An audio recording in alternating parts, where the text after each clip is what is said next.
Jadi KGBN itu sebenarnya apa sih gitu, organisasi apa? Jadi KGBN itu organisasi profesi guru didirikan karena adanya keresahan guru ingin terlibat aktif dalam perubahan pendidikan. Jadi visi KGBN itu sendiri adalah mewujudkan cita-cita guru, seluruh guru Indonesia yakni menjadi guru belajar. Kalau tidak ada edukasi, mungkin banyak sekali orang tua ya udah biar aman gitu ya kan. Aman udah kasih mau makan anak umur 0 atau dia lagi sibuk gitu kan. Ya udah lebih aman. Saya lagi banyak kerjaan nih, udah kasih aja handphone gitu. Jadi edukasi itu sangat penting, Bu.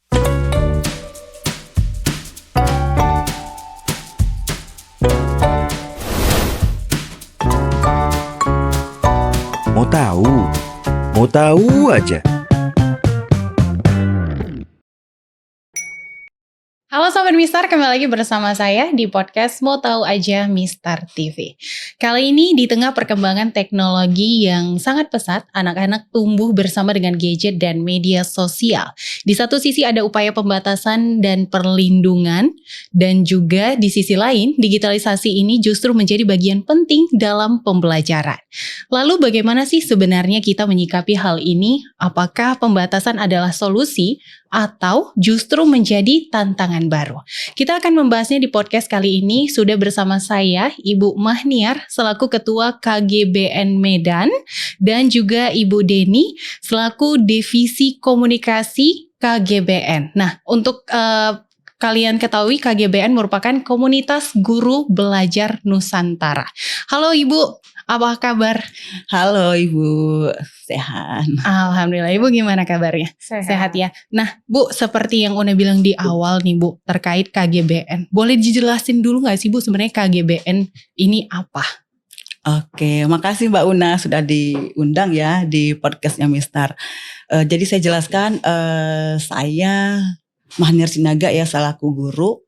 Jadi terlibat di KGBN itu sejak tahun 2018 ya. Jadi KGBN itu sebenarnya apa sih gitu, organisasi apa? Jadi KGBN itu organisasi profesi guru didirikan karena adanya keresahan guru ingin terlibat aktif dalam perubahan pendidikan. Jadi visi KGBN itu sendiri adalah mewujudkan cita-cita guru, seluruh guru Indonesia yakni menjadi guru belajar. Begitu Mbak Una. Oke, kalau Ibu Deni sendiri udah berapa lama nih Bu gabung ke KGBN?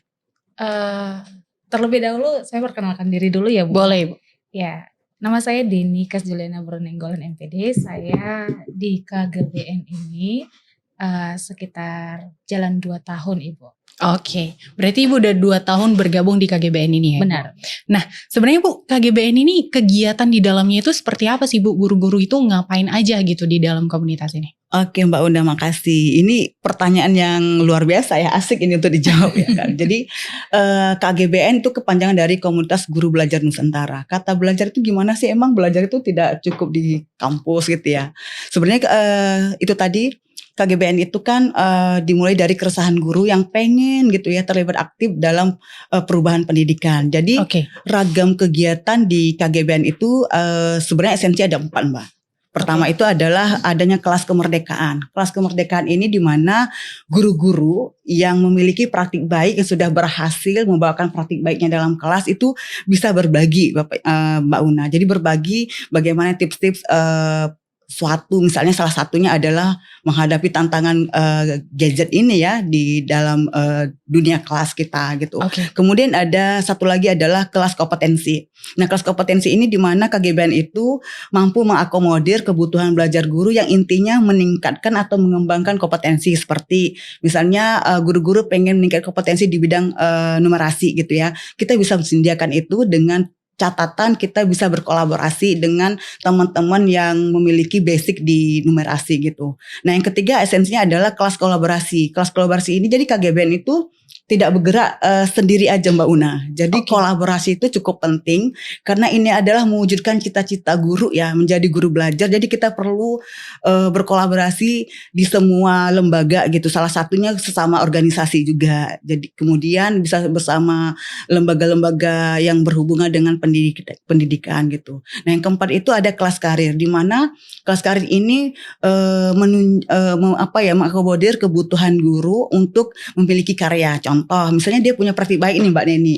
Nah, praktik baik penggunaan gawai ya kan di kelasnya, misalnya dalam konsep literasi numerasi atau dalam konsep pendidikan agama Kristen atau agama Islam gitu. Jadi Mbak Neni ini bisa menuliskan praktik baik itu dan bisa tergabung ke kita di surat kabar guru belajar. Jadi surat kabar guru belajar itu sampai saat ini sudah punya edisi ke-50. Jadi di situ kumpulan semua praktik-praktik baik guru yang berhasil di dalam kelas dalam mendidik anak bangsa. Begitu Mbak. Berarti tidak hanya pelatihan ataupun pengembangan, tapi juga ada wadah untuk men-share semua kreativitas dari guru-guru ini. Benar. Ya, benar Bu.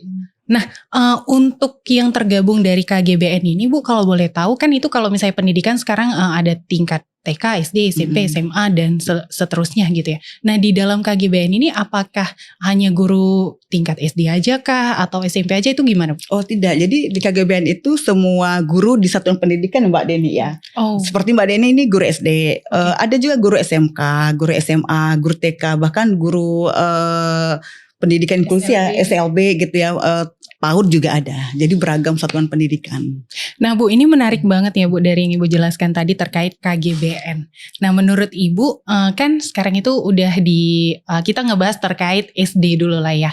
Sekarang itu kan udah masuk di Gen Alpha gitu ya Bu. Dimana Gen Alpha ini kan ya kalau kita lihat tumbuh dan kembangnya itu dipenuhi dengan media sosial, Benar. digital gitu. Nah itu gimana sih Bu menurut Ibu perbedaan dari Gen Alpha ini dan gen sebelumnya? Mungkin ke Ibu Maniar dong. Oke. Kalau kita bicara Gen Alpha ya, Gen Alpha itu berarti kelahiran di rentang tahun 2010 ya, 2010 ke atas.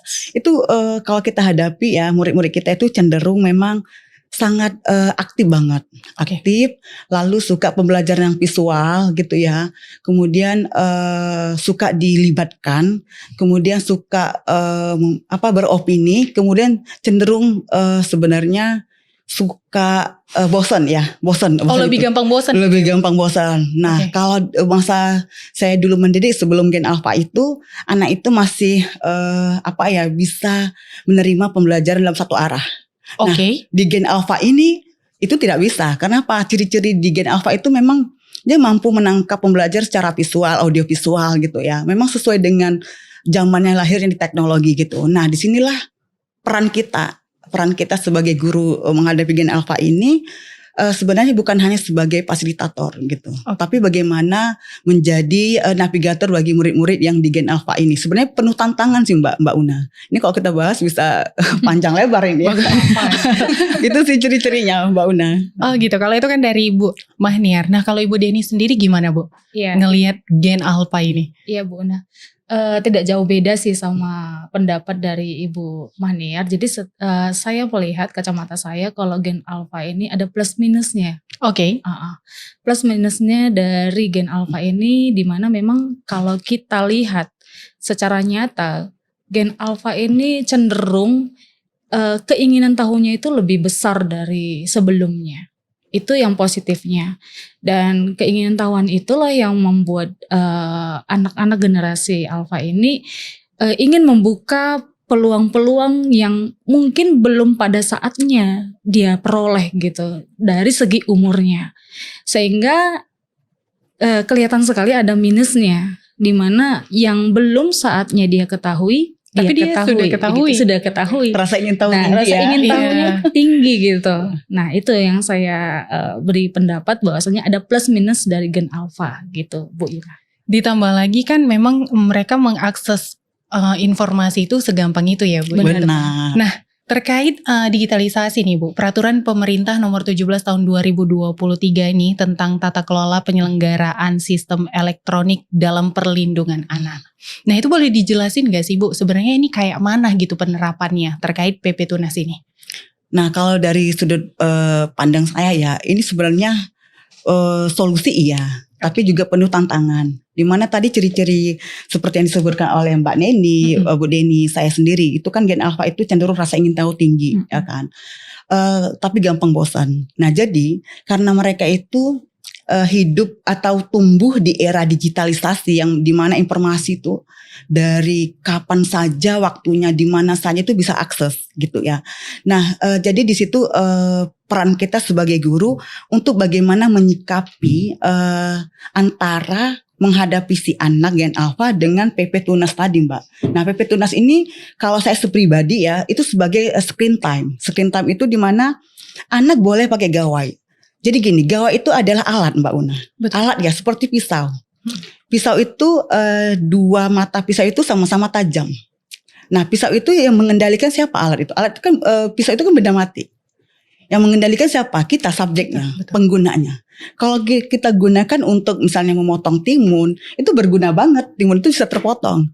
Tapi kalau kita gunakan untuk misalnya ada hal-hal yang melukai badan kita, itu pasti kita rugi. Nah, sama dengan menghadapi anak murid dengan penggunaan gawai tadi. Nah, adanya PP itu sebenarnya itu menjadi alarm bagi guru, alarm bagi orang tua untuk membatasi penggunaan itu. Tetapi bukan menjauhin itu kepada Hanya anak. membatasi. Membatasin. Jadi orang tua tahu oh ada PP nomor sekian tahun sekian membatasi anak. Bukan berarti itu untuk dijauhkan. Tidak bisa. Kenapa? Kalau kita jauhkan itu anak hidup di era teknologi, seperti yang kata Bu Neni tadi, anak era zaman teknologi, anak yang rasa ingin tahu itu sangat tinggi, Mbak. Tetapi bagaimana kita sebagai yang saya sampaikan tadi sebagai navigator. Jadi guru itu bukan hanya sebagai fasilitator, bukan hanya sebatas desainer pembelajaran, tetapi navigator. Dia memberikan arah. Contoh seperti ini, Mbak Una. Apakah menurut Mbak Una murid yang 5 tahun dan 8 tahun sama-sama kita berikan makanan yang sama takaran gizinya? Tentu tidak, betul nggak? Betul. Yang Pasti berbeda. berbeda dari umur saja. Nah, itu peran kita sebagai guru. Nah, kalau kita berikan itu gawai, berarti si orang tua maupun guru sudah siap mengedukasinya. Sama dengan gizi makanan tadi. Anak 5 tahun kita kasih misalnya dengan ayam penyet porsinya 2 porsi atau 2 piring.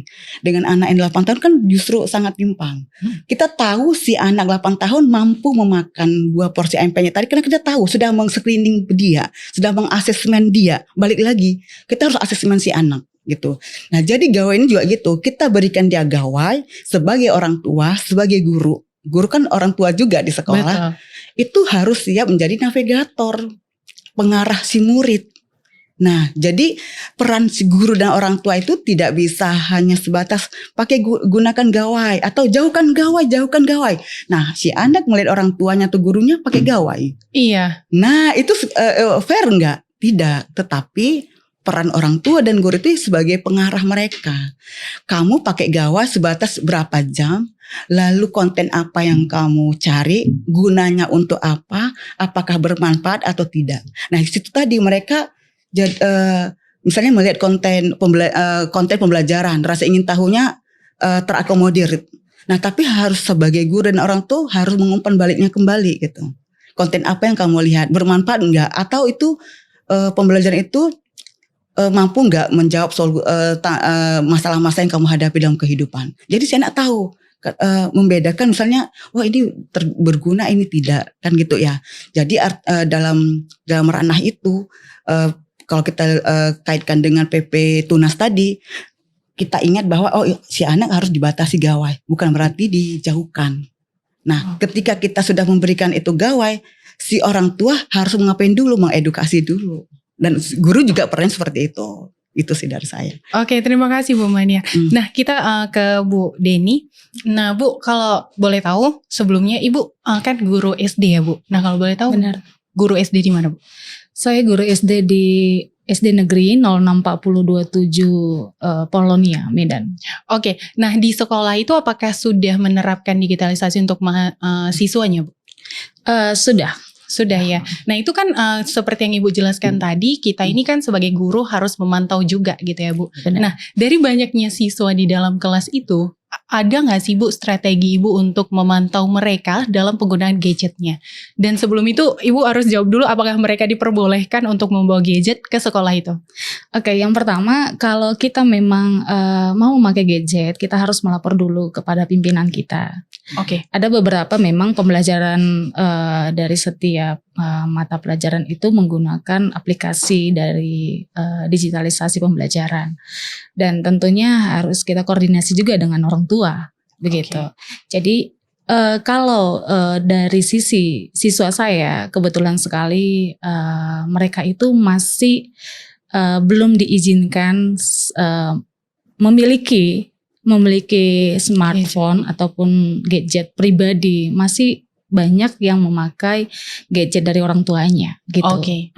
Fasilitas dari orang tuanya gitu. Jadi kami selalu koordinasi sama orang tua, mengizinkan orang tua untuk membawa gadgetnya, dan ya orang tua mendukung untuk hal itu. Walaupun ada beberapa orang tua ya alasannya ya kerja, jadi dibawa handphonenya begitu. Jadi prosesnya memang untuk pembatasan ya Ibu Yuna ya. Saya melihat memang keterbatasan dari pengetahuan dan mungkin cara berpikir kali ya Ibu Yuna ya. Cara berpikir kita menanggapi dari PP Tunas tadi. Oke. Jadi kita memang bisa berdiskusi, berkolaborasi dengan orang tua. Apa yang terjadi yang sebelum PP Tunas terjadi? PP Tunas diterapkan PP Tunas itu. begitu. Karena pastinya pemerintah melihat banyak sekali kendala-kendala yang terjadi di usia 13 minimal 13 maksimal. Yang tidak cukup umur. Iya, yang tidak cukup umur menggunakan begitu. gadget itu. Jadi banyak para orang tua yang saya melihat memang ketika kita memberikan pemahaman yang baik atas peraturan ini, dan mereka semakin mengerti dan memperbolehkan anak lah untuk memakai gadget di sekolah dalam pembelajaran tertentu Ibu. Jadi pembatasan-pembatasan itu selalu kami laporkan kepada orang tua supaya setiap kegiatan-kegiatan yang memakai digitalisasi dan bahkan gadget itu orang tua kita libatkan. Begitu pembatasannya Ibu Yuna. Berarti memang tidak hanya dari gurunya, tapi orang tuanya juga harus dilibatkan. Pembatasan. Benar, gitu ya. Benar. Tapi kan Ibu, yang namanya anak-anak ini pasti ada rasa kayak ketika mereka ada pembatasan untuk menggunakan suatu gadget, mereka pasti ada ngerasa kenapa harus apa kok dibatasin gitu. Jadi kan kayak aku kan pengen tahu gitu. Nah, ada gak sih Bu kayak sosialisasi yang diberikan kepada anak-anak itu, atau pemahaman lah lebih tepatnya gitu ya Bu, pemahaman kepada mereka, dan apakah itu malah mengurangi kreativitas mereka? Itu bagaimana? Itu sangat ada Bu Yuna. Berarti memang kami guru-guru yang di SD 06427 itu berkolaborasi untuk bagaimana mendukung dari PP Tunas ini dengan cara ya setiap aplikasi yang kami pakai, contohnya kayak video pembulian, itu kami selalu tayangkan kepada anak. Lagu-lagu yang membuat anak itu rukun gitu, yang diberikan oleh pemerintah, lagu-lagu yang untuk kita itu tidak boleh pembulian, itu kami terapkan menjadi program sekolah. Jadi itu usaha dari setiap program sekolah yang kami lakukan itu 1 kali seminggu Ibu. Oh, 1 kali seminggu tetap ada kegiatan? Iya, kegiatan untuk literasi, numerasi, karya, tapi kami selipkan untuk bagaimana anak-anak ini paham terhadap penggunaan pembelajaran digitalisasi di sekolah gitu Bu. Oke, berarti tetap ada pantauan dan juga batasan ya Bu. Nah, kita balik lagi ke Bu Mahniar nih Bu. Berarti kan Bu ini menjadi pembelajaran tambahan untuk seorang guru yang tidak hanya memberikan literasi yang dari sekarang tuh harus bertambah ke digital gitu Bu. Ada nggak sih Bu dari KGBN ini juga memberikan bimbingan mungkin atau kayak sosialisasi kepada guru-gurunya untuk memahami tentang digital ini dan cara memberikannya kepada anak-anak itu Bu? Ya, oke. Tadi seperti saya jelaskan di KGBN itu ada 4 ranah ya dalam peningkatan kompetensi, atau ada 4 ranah dalam mendukung guru belajar gitu. Nah, salah satunya kelas kemerdekaan, di mana di KGBN itu pengurus-pengurus ya, saya katakan pengurus harian gitu ya, itu memiliki masing-masing branding atau value sendiri pada dirinya. Contoh misalnya Bu Deni ini sebagai fasilitator misalnya di Canva atau di Quizizz, ada nama Ibu Hairani Harahap itu dutanya Quizizz gitu. Jadi kami itu selalu sowan kepada sekolah-sekolah atau sekolah yang butuh apa dari KGBN untuk membantu berbagi praktik baik. Tadi kan ada kelas kemerdekaan berbagi praktik baik yang dibutuhkan misalnya untuk mendesain pembelajaran interaktif. Itu kan pasti menggunakan suatu platform, misalnya saya sebut aja merek ya, Wegron atau apa gitu. Nah, dari KGBN sendiri itu bisa mengakomodir, Mbak. Nah, sekaligus plus itu juga memberikan kemudahan bagi guru. Sebenarnya ini aplikasi yang kamu gunakan dalam pembelajaran, kamu gunakan dalam pembelajaran. Ini salah satunya adalah secara tidak langsung mengedukasi anak bahwa penggunaan gawai itu gak selama game gitu. Iya. Tetapi game yang edukatif banget. Ada juga. Gitu. Di situ kami berbagi praktik baik itu secara online maupun secara luring ya, secara tatap muka. Jadi misalnya diundang lagi ke sekolah A, sekolah B gitu. Selalu misalnya butuhnya apa? Misalnya kami butuhnya penggunaan Canva yang dalam pembelajaran atau butuhnya job quiz atau butuhnya apa gitu kan. Nah, secara tidak langsung itu sebenarnya mengedukasi guru-guru gitu ya. Hadirkanlah pembelajaran yang interaktif. Karena kan Gen Alpha itu terkenal dengan anak yang interaktif, yang dia gampang bosan. Jadi kalau si gurunya monoton memberikan pembelajaran, di rumah pun bisa gitu, nonton YouTube gitu. Tetapi Berarti lebih banyak tantangan untuk Gen Alpha tantangan. ini, Jadi si guru menghadirkan pembelajaran yang interaktif menggunakan platform-platform. Dan sekarang kan apalagi ada rumah pendidikan yang dihadirkan oleh Kementerian Pendidikan yang memang membantu guru akses video yang edukatif gitu ya Mbak. Ada lab-lab maya yang game-game edukasi. Hadirkan itu supaya si anak secara tidak langsung menangkap bahwa gawai itu banyak faedah, gawai itu banyak positifnya, begitu. Nah, langsung balik lagi seperti sampaikan Bu Deni, peran guru itu kan kalau dari sudut saya itu sebagai navigator, kerjasama dengan orang tua. Ketika seperti saya mau mengajarkan tentang peta itu kan bisa dihadirkan digital dan konvensional. Saya butuhnya gawai Mbak atau gadget. Tidak ada ini, justru saya sulit mengajarkan. Karena apa? Peta konvensional itu kan jarang dipakai, tetapi perlu dibelajarkan, dihadirkan. Nah, peta digital itu memang sehari-hari ditemukan si anak. Nah, dari situ kita pelan-pelan mengedukasi anak bahwa kamu ini butuh, tidak bisa dijauhi. Tetapi kamu harus membatasin ini. Kenapa? Kan gitu ya. Mengapa? Why? Jangan gitu. Mengapa? Iya. Karena porsimu gitu kan hanya sebatas ini. Iya. Nah, jadi itu saling umpan balik Mbak. Jadi hanya PP Tunas mendukung guru supaya guru itu menghadirkan pembelajaran interaktif gitu ya. Kemudian orang tua juga harus sadar Mbak memang. Sadarnya itu sebagai screen time gitu. Jadi gini, orang tua ngasih handphone kepada anak sekarang pertanyaannya. Si anak sudah siap menerima, handphonenya menerima. Tapi edukasinya salah siapa? Salah si anak atau handphonenya Mbak? Tapi si ibunya atau si orang tuanya, si orang tuanya. Harus diedukasi dulu si anak. Kan gitu ya. Jadi dari KGBN itu sendiri secara masif ya Mbak ya, minimal kadang sebulan ya. Benar.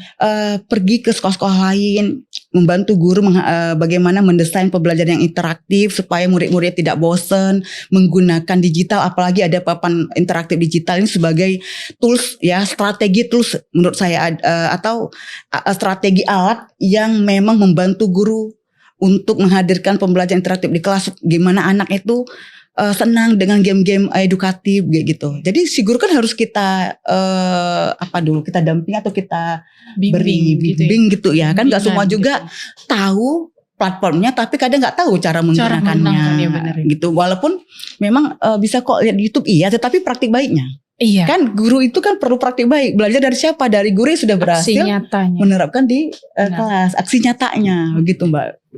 Tapi Bu, kalau tidak hanya guru gitu ya, tidak hanya guru, tapi juga kan ini orang tua harus tahu gitu bagaimana caranya untuk mengontrol anak ini tadi gitu. Nah, ada nggak sih Bu tips dari ibu berdua untuk orang tua di luar sana? Bu Deni atau mungkin saya? Bu Deni dulu. Bu Deni dulu. Ya, yang pertama memang kita sebagai orang tua harus paham terlebih dahulu ya. Apa yang menjadi risiko dari bagaimana anak itu memakai secara gamblang lah saya katakan, secara ya tidak ada pembatasan. Oke. Nah, jadi ketika kita tahu ada risikonya, maka hati siapa sih seorang ibu ataupun seorang orang tua mau anaknya celaka gitu. Betul. Nah, kalau tidak ada edukasi, mungkin banyak sekali orang tua ya udah biar aman gitu, ya kan? Aman udah kasih mau makan anak umur 0 Atau dia lagi sibuk saat gitu ya. sibuk gitu kan. Ya udah lebih aman. Saya lagi banyak kerjaan nih, udah kasih aja handphone gitu. Jadi edukasi itu sangat penting, Bu Una. Kalau dia sudah tahu resikonya, sama seperti Komdiji yang sudah melihat banyak sekali korban-korban dari setiap penggunaan yang tidak terakomodir, maka dari itu orang tua pasti yakin saya, di mana sih hati orang tua ketika anak melihat, maaf ya Bu Ina, film-film yang tidak perlu dan tidak pantas ditonton. Maka dari itu hati gerak dari setiap orang tua ini dimanapun berada. Ayo dong kita kerjasama. Kalau kami sebagai guru itu hanya berapa waktu saja Bu Una. Yang lebih banyak itu adalah orang tua. Nah kalau kita kerjasama yang baik, mungkin ini segala sesuatu yang isu-isu yang pembulian itu akan berkurang dan bahkan habis begitu kalau kita kerjasama yang baik. Jadi jangan ada orang tua hanya melibatkan sekolah untuk pendidikan ataupun untuk cara berpikir anaknya. Tidak. Tetapi bagaimana kami, sebenarnya kan guru yang utama itu adalah orang tua. Gitu. Kalau kami ini guru yang keduanya ini sebenarnya gitu, guru pendamping gitu, orang tua kedua gitulah ya kan Bu Una. Jadi yang saya mau informasikan kepada setiap orang tua, ayo dong setiap penggunaan yang dilakukan oleh anak itu terpantau dan juga kita paham banyaknya kegiatan dari orang tua, berikan waktu untuk anak. Saling berbagi, jangan sampai dia lebih nyaman kepada teknologi daripada orang tuanya. Itu yang perlu kita pahami sebagai orang tua. Mungkin itu saja, boleh ditambahi Bu Maniar. Iya benar. Saya menambahkan dari Mbak Deni ya, atau Bu Deni rekan saya ya. Jadi sebenarnya madrasah pertama atau pendidik pertama itu di lingkungan keluarga. Itu tadi benar. ketajaman literasi keluarga itu Mbak memang penting. Oke. Dengan adanya pembatasan penggunaan atau penggunaan platform untuk usia 13 tahun, 15 tahun itu kami sangat dukung. Ya kan Mbak. Jadi kita paham bahwa sebenarnya di Gen Alpha ini anak itu jangan hanya sekedar mengkonsumsi konten sebenarnya kan Mbak. Oke. Kok bisa mereka memproduksi, produktif. Ya kan? Kita dukung anak-anak yang memang belum lagi 15 tahun sudah punya konten-konten positif. Itu kita dukung Mbak. Iya. Kita mau seperti itu, jangan hanya sebagai konsumen gitu ya. Nah jadi balik lagi madrasah pertama tadi lingkup keluarga. Keluarga mungkin ya Mbak Yuna ya. Seharusnya bisa juga dihadirkan PP untuk orang tua ya Mbak Deni ya. Orang tua ini diberi Biar edukasi. bertanggung jawab gitu ya. Harus bertanggung jawab. Jadi gini, di sekolah keterlibatan orang tua itu kalau fokus ke saya itu sangat signifikan, sangat memang penting banget. Contoh saya mau menghadirkan pembelajaran tentang misalnya tadi peta digital, peta ini harus bawa ini. Iya betul. Ya kan Mbak, harus. Kemudian kita harus membuat kesepakatan kelas. Ya kan, kamu bawa itu tujuannya apa, terus kamu setelah menggunakan handphone itu harus dapat apa, lalu itu bermanfaat dalam kehidupanmu, begitu. Nah balik lagi kita ngomong lagi kepada orang tua, harus ditekankan lagi orang tua, gitu.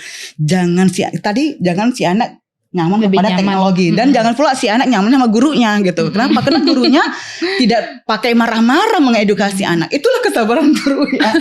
Tidak pakai marah-marah, tetapi hanya pakai kesepakatan.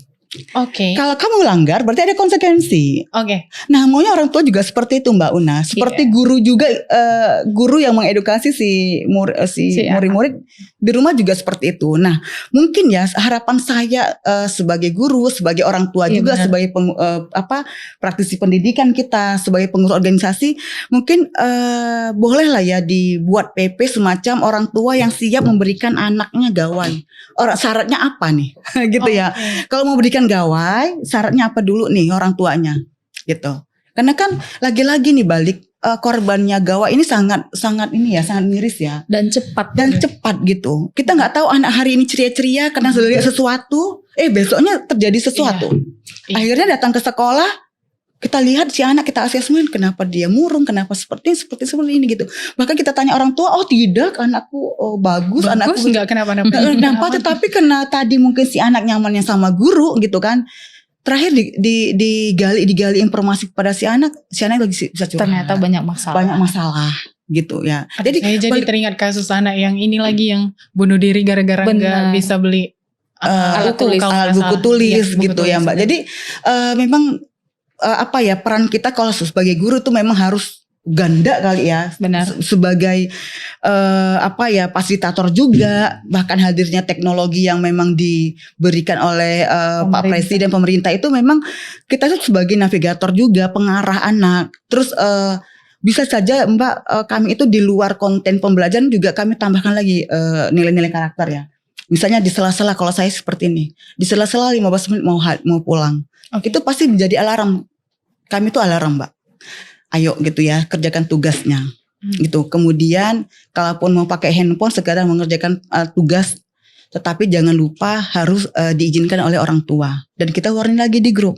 Nah kemudian juga walaupun kita sudah berbasis digital, jangan lupa juga anak itu fisiknya juga harus dilibatkan Mbak dalam pendesain pembelajaran. Benar nggak Bu Deni? Benar. Supaya anak itu memang seimbang gitu. Oh berarti tidak hanya pikirannya tapi juga harus gerak fisiknya. tubuh. Jadi bagaimana itu tadi pembelajaran interaktif tadi yang memang bagaimana hadirnya digitalisasi, tapi gerak tubuhnya juga aktif Mbak begitu. Oke. Jadi ibaratnya olahraganya juga. Contoh gini ya. Ketika praktik baik saya mengajarkan tentang peta digital, peta konvensional, disuruh menggambar peta konvensional walaupun menggambarnya jelek-jelek nggak apa-apa. Yang penting melibatkan semua organ-organ tubuhnya.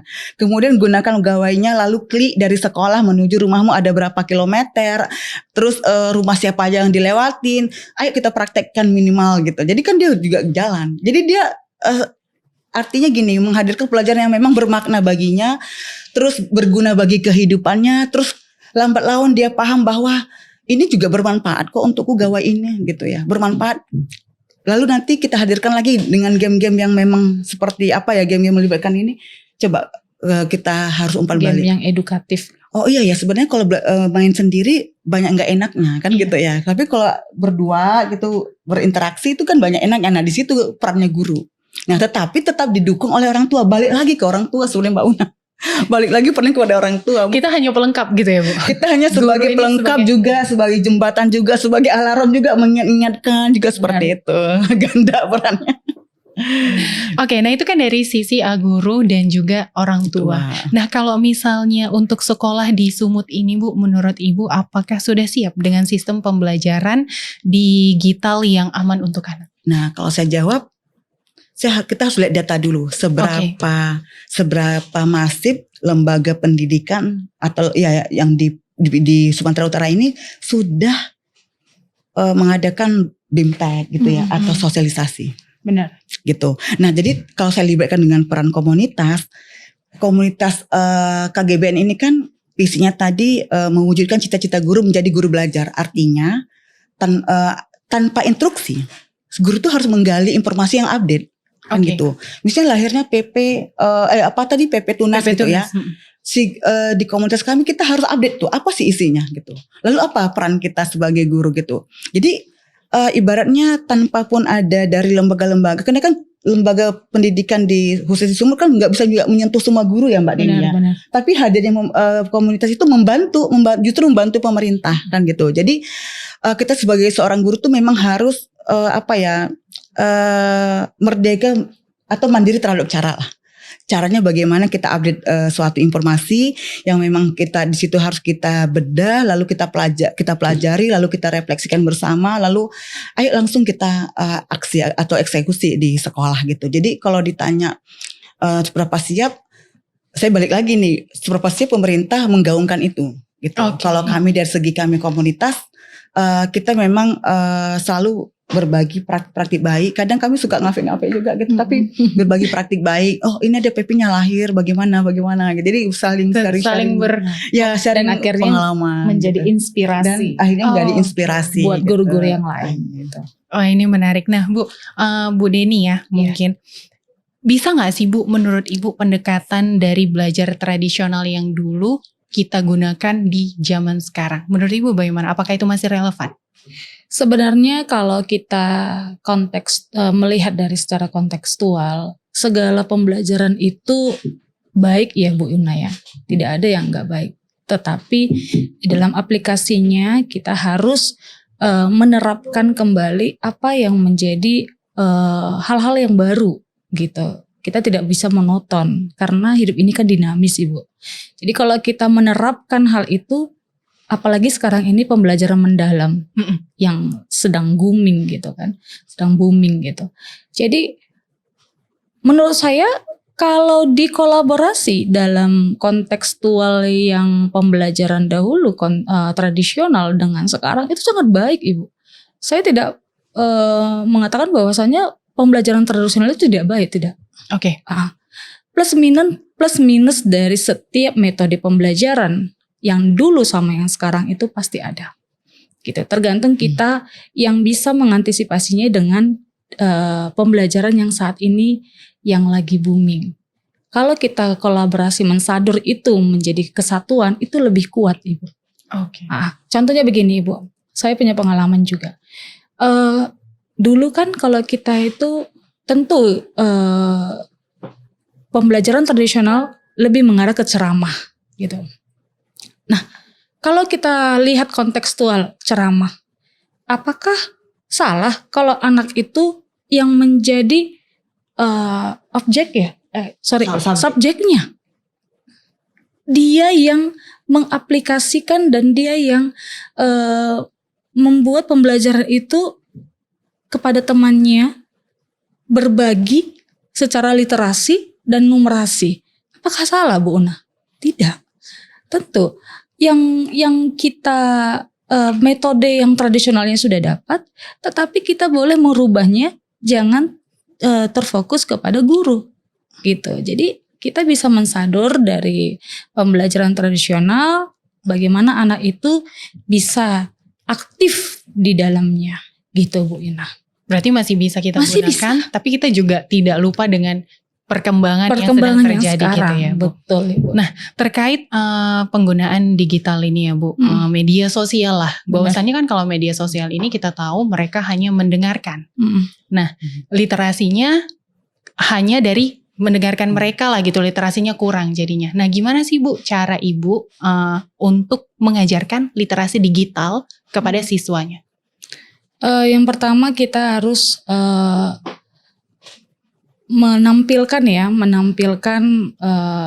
literasi yang bersifat edukatif dulu kepada mereka, sehingga mereka paham bahwasanya ada hal-hal yang bersifat negatif dan yang bersifat positif. Maka mereka seperti yang dikatakan, saya pernah baca buku dari psikologi Elizabeth Hurlock. Dia itu mengatakan bahwasanya perkembangan anak dari bukunya psikologi perkembangan dari 0 sampai 5 dan 5 sampai 13 dan 13 sampai 17 itu masa perkembangan. Nah, literasi ini sangat penting. Gadget ataupun penggunaan dari alat-alat komunikasi itu membuat anak tidak aktif sebenarnya Ibu Una. Dia lebih kepada penerimaan, sama seperti Ibu Maniar mengatakan. Lebih hanya sebagai konsumen gitu, tidak produktif. Dan kita inginkan anak itu produktif secara literasi. Betul. Dan bagaimana caranya anak itu dapat berliterasi secara kontekstual digitalisasi begitu.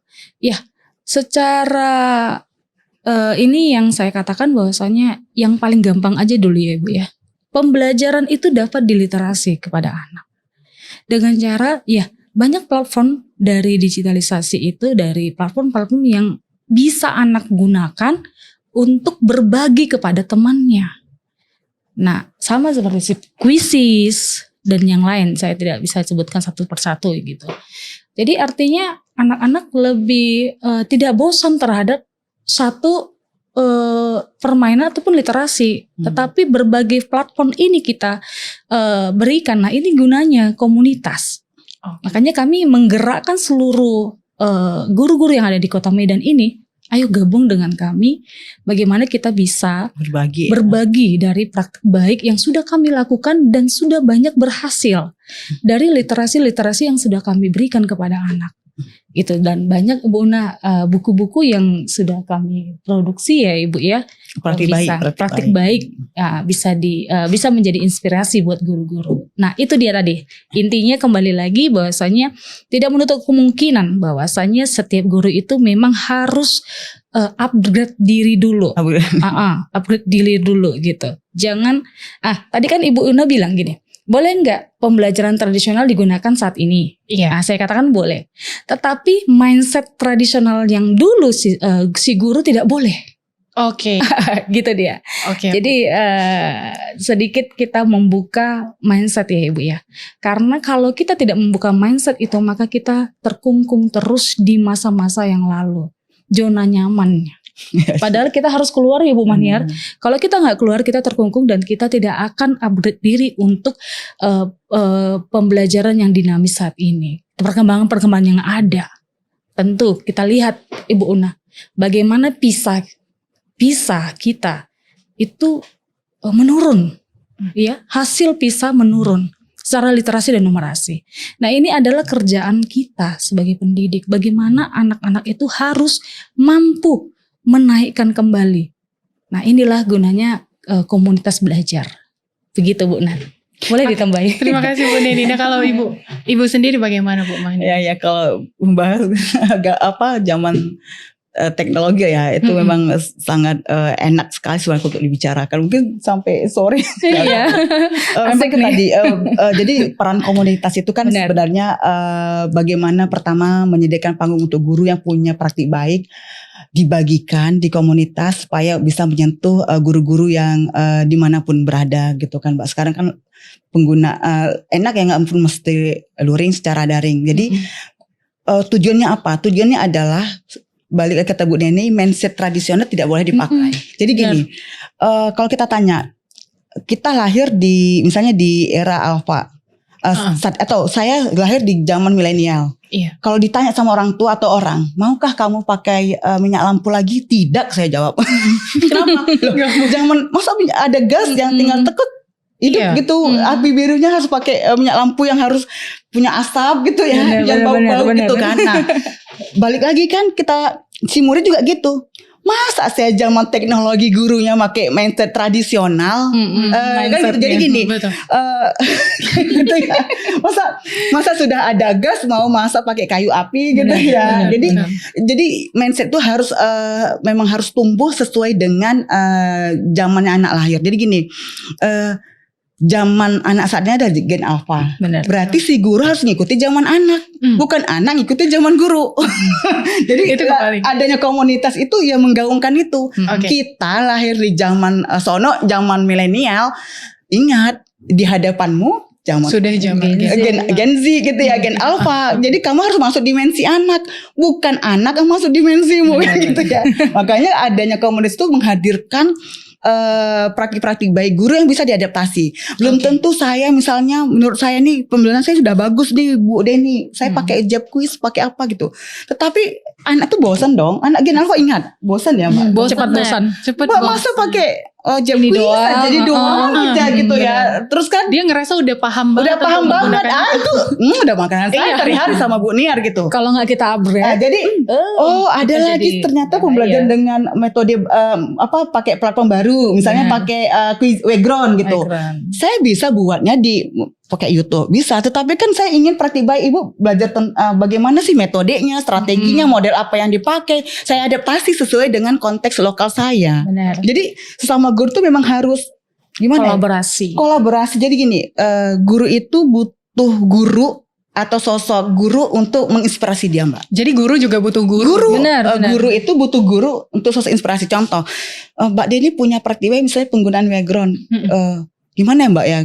Gimana Bu Deni? Berbagi dong gitu. Itu perlu Mbak. Itu perlu, sangat perlu. Jadi kalau kita tidak bicara itu di komunitas, ibaratnya kita belajar stagnan, Iya. menunggu dari kementerian nggak dipanggil-panggil, menunggu dari dinas pendidikan nggak dipanggil-panggil, jadi kita nggak belajar, Nggak bergerak. nggak gitu bergerak. ya. Jadi butuhnya hadirnya komunitas untuk mengakomodir itu, untuk membantu pemerintah supaya mewujudkan cita-cita guru menjadi guru belajar. Karena apa? Ingat, kalau kita mau mengajar, harus kata orang ya, atau kata-kata yang berseliweran, harus belajar dulu. Ya benar, harus belajar dulu Mbak. Long Itu life sih. education. Long life Iya, education, iya. gitu ya. Jangan ada mindset cara berpikir guru itu ya udah aku sudah belajar dulu ya udah Oh, udah itu tadi aja. berarti Ilmunya itu aja balik gitu. lagi, si anak masuk dimensi dia, Iya, benar.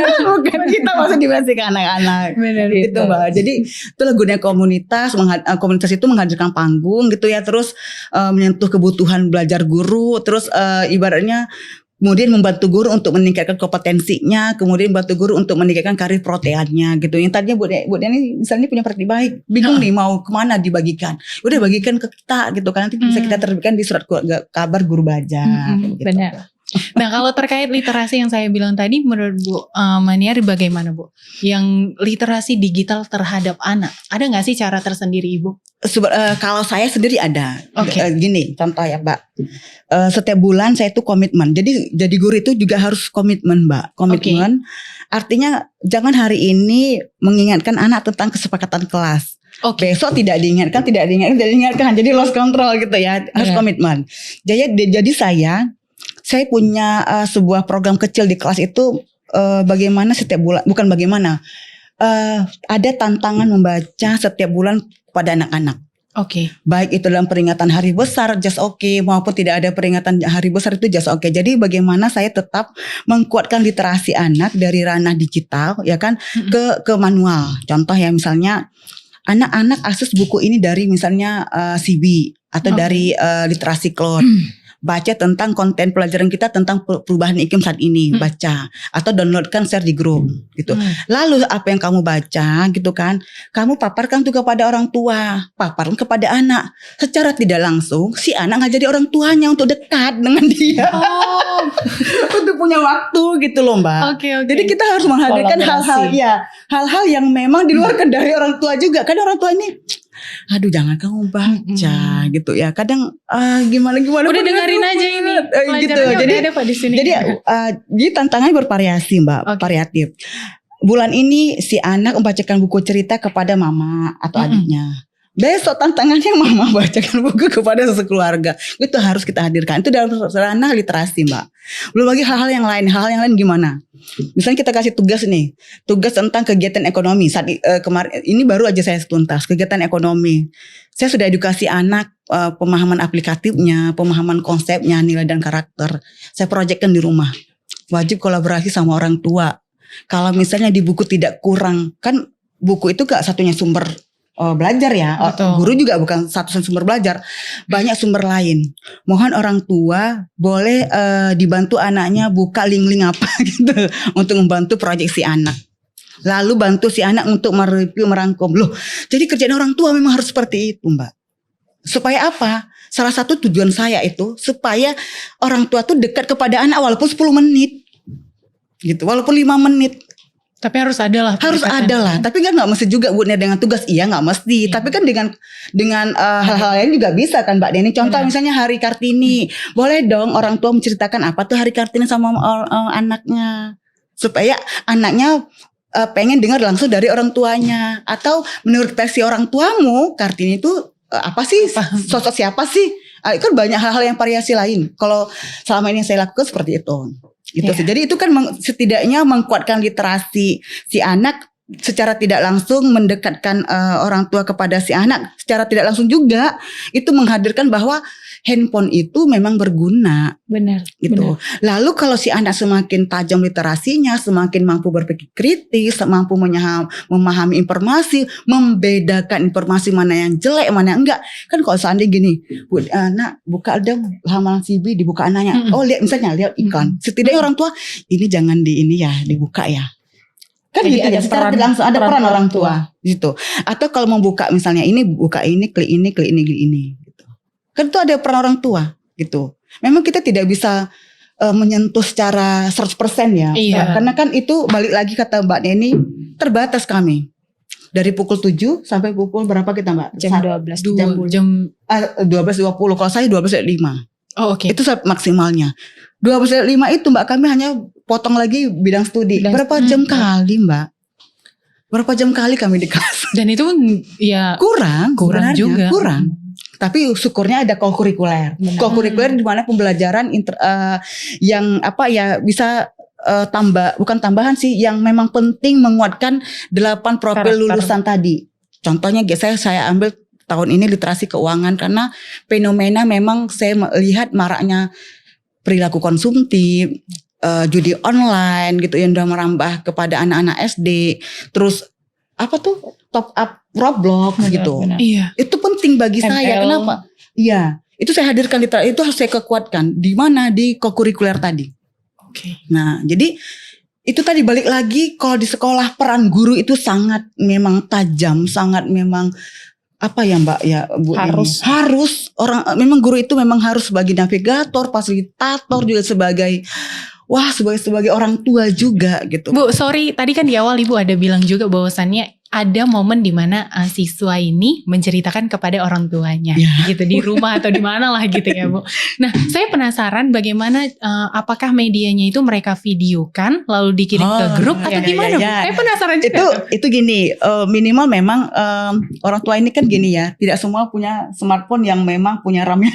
Iya betul. Saya tidak membatasi saya harus video, tidak. Oke. Saya video pun kalau memang esensinya hanya menuntaskan tugas dari saya, untuk apa? Saya tidak mau seperti itu Mbak. Oke. Di awal kita buat kesepakatan orang tua, program saya di kelas ini gitu selama 1 semester.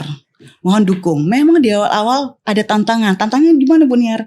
Dari 25 murid hanya 10 murid yang setor, tidak apa-apa. Tetapi 10 murid itu, 10 orang tua murid itu saya berdayakan. Coba dikasih umpan baliknya di grup, kan dibaca semua. Iya. Nah, bulan keduanya 15 orang tua kasih umpan balik. Berikutnya udah semua udah terbiasa, udah terbangun habitnya. Nah, boleh foto, boleh resume di jurnal baca. Jadi saya sediakan jurnal baca yang suruh orang tua memfotokopi, saya kasih template-nya, itu dibuat resumnya. Misalnya tolong artikan, buka kamus KBBI. Kan boleh, KBBI itu kan sudah pakai digital. Iya. Jadi anak itu juga. kelas 4 SD sudah buka KBBI itu saya sudah main, kan gitu ya. Kemudian nggak pun video, foto. Ataupun setidaknya apa kata kunci dari buku yang saya berikan. Misalnya tentang temanya perubahan iklim. Judulnya ini. Apa kata kunci, japri ke saya. Karena kalau di grup bisa aja saling copy. Iya. Parafrase gitu. Benar-benar. Itu strategi kita Mbak. Dari mana Bu Niar dapatkan? Mengamati guru-guru yang sudah berhasil dengan itu dari komunitas yang lain gitu Mbak. Jadi saya kemarin tuh pernah mendengarkan seorang guru membagikan praktik tentang mempertajam literasi itu. Jadi saya terapkan sudah terbangun habit kita bahwa program ini memang cukup penting. Gitu. Memang harus cukup penting Mbak. Kalau nggak kita kasih seperti itu, orang tua itu memang harus lost control. Lost controlnya hanya sekedar buka PR segala macam, enggak. Emang harus ada, dan itu tadi harus komitmen dan konsisten Mbak. Tidak bisa 1 bulan ini 2 bulan itu besok nggak bisa. Harus konsisten. Kita seperti minum obat. Kalau memang literasi numerasi meningkat di Indonesia, peran orang tua, guru, lembaga pendidikan, pemerintahan itu harus semua Mbak. Nggak bisa guru aja nggak bisa. Karena kan seperti piramida ya. Butuhnya anak diakomodir guru, orang tua, butuhnya guru dan orang tua diakomodir oleh pemerintahan. Kan seperti itu kalau kita lihat siklusnya ya. Iya. Seperti itu. Oke. Nah kalau Ibu Dini sendiri ada gak sih Bu pengalaman yang di grup itu, dan kayak sebenarnya gimana sih Ibu berkomunikasi dengan orang tua siswa Ibu sendiri? Iya.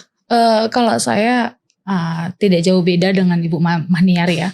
Dalam penugasan di mana memang sebelum PP Tunas tadi dicanangkan, kita kan sudah mulai memasuki pembelajaran digitalisasi.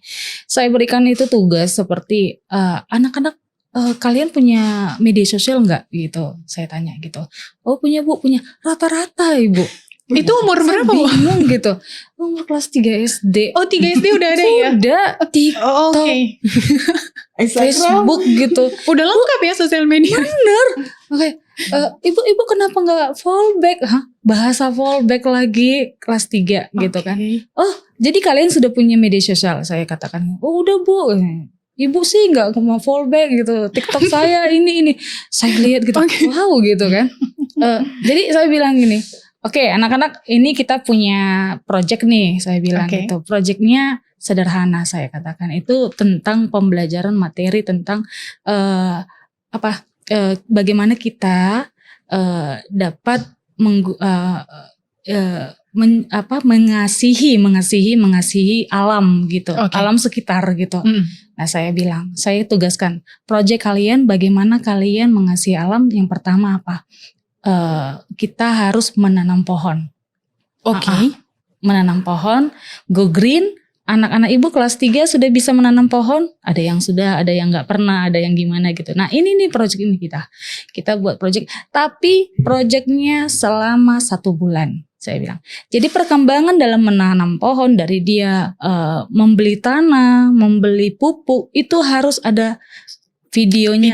Dan diupdate ke media sosial mereka. Waduh, pasti banyak yang ini dong. Benar. Jadi nggak mau Bu, jelek Bu ini.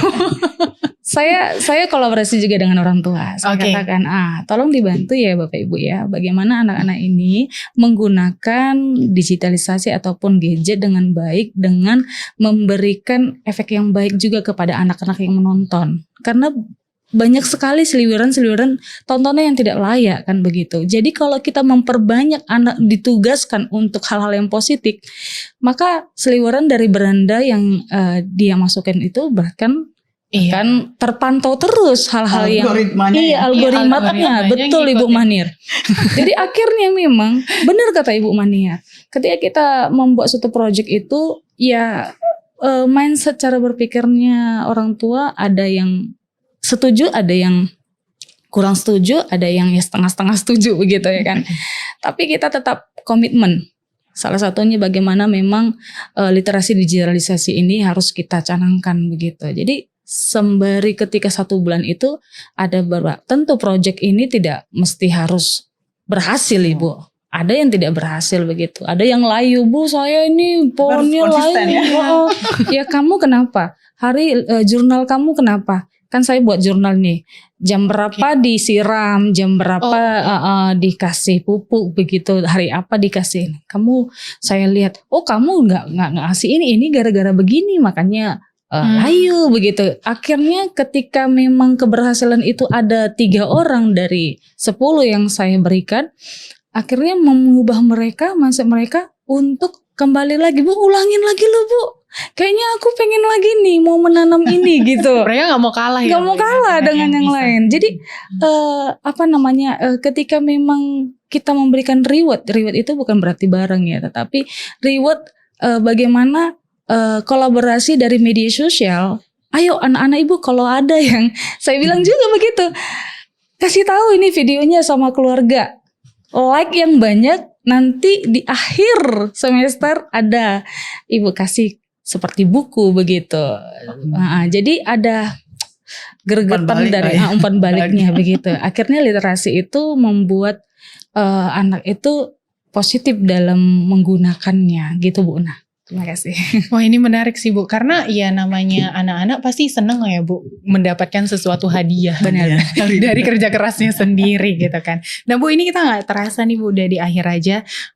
Boleh Bu, pesan apa yang ingin disampaikan untuk guru yang sedang beradaptasi di era digital ini mungkin nih Bu? Sebagai seorang guru yang mendidik anak di Gen Alpha ya, tentunya guru-guru semua di Indonesia paham bahwa guru harus masuk dimensi kepada anak-anak.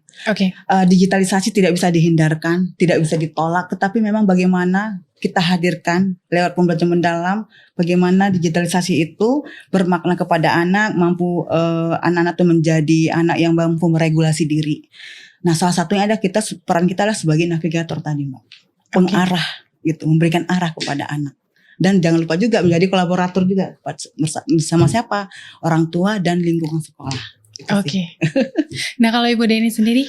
Ya, saya sih pesan moral yang bisa saya bagikan buat kita, bagaimana memang literasi digital ini sebenarnya mengajarkan kita untuk mengendalikan. Mengendalikan setiap apa yang kita butuhkan dan apa yang hendak kita inginkan begitu. Jadi jangan sampai kemudahan-kemudahan dari literasi dan bahkan digitalisasi ini membuat kita yang pertama jauh daripada Tuhan, jauh daripada keluarga, jauh daripada sosial kemanusiaan begitu. Jadi buat seluruh orang tua dimanapun berada, kemajuan zaman itu bukan jadi momok buat kita semua, tetapi kemajuan zaman itu dapat kita kendalikan karena yang membuat zaman itu adalah manusia itu sendiri. Dan bagaimana zaman itu menjadi hal yang positif buat kemajuan-kemajuan dari negara, kemajuan dari pendidikan anak, dan kemajuan dari setiap apa yang mau kita lakukan itu adalah dari mindset kita. Jadi dukungan dari orang tua, guru, dan juga pemangku pendidikan itu sangat perlu untuk kita berkolaborasi bersama-sama. Dan jangan lupa buat seluruh guru dimanapun berada, silahkan gabung dimanapun Anda berada, gabunglah di komunitas belajar. Karena kita adalah guru yang harus digugu dan ditiru, dan juga kita adalah guru yang harus belajar sepanjang hayat. Terima kasih Bu Una. Terima kasih Bu Deni dan juga Bu Maniar sudah menyempatkan waktunya untuk hadir di podcast Mau Tahu Aja Mistar TV ini dan berbagi seluruh ilmu yang sangat luar biasa ini untuk orang-orang tua juga. Dan Sobat Mistar, itu dia tadi perbincangan kita. Sampai ketemu lagi di podcast-podcast selanjutnya. Tetap tahu, tetap kepo. See ya.